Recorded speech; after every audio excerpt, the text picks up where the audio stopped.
Oğlu şəhid olanın qapıda qalar gözü. Oğlu şəhid olanın, oğlu itkin düşənin yuxu gəlməz gözünə. Cilələnib göz yaşı axar onun üzünə.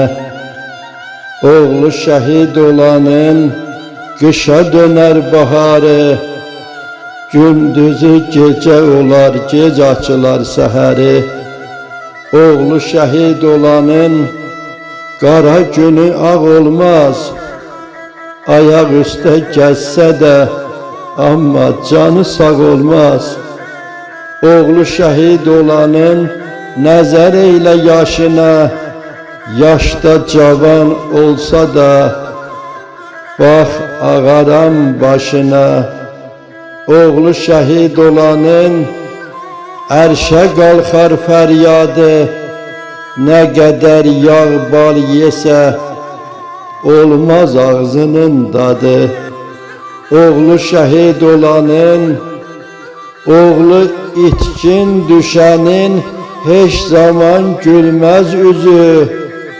Övladı gələr deyə qapıda qalar gözü. Oğlu şəhid olanın saçı vaxtsız ağarar. Əskərlərin səsində, qazilər cərgəsində gözü oğlunu arar. Oğlu şəhid olanın əvəzində tayhanı. Dünya bir də yetirməz belə bir qəhrəmanı. Oğlu şəhid olanın qəlbinə dağ çəkilər. Qaməti kaman olub beli vaxtsız bükülər. Oğlu şəhid olanın, oğlu itkin düşənin gözlərinə qan damar. Ağı dedi şəhidə, səbirli Abbas yanar.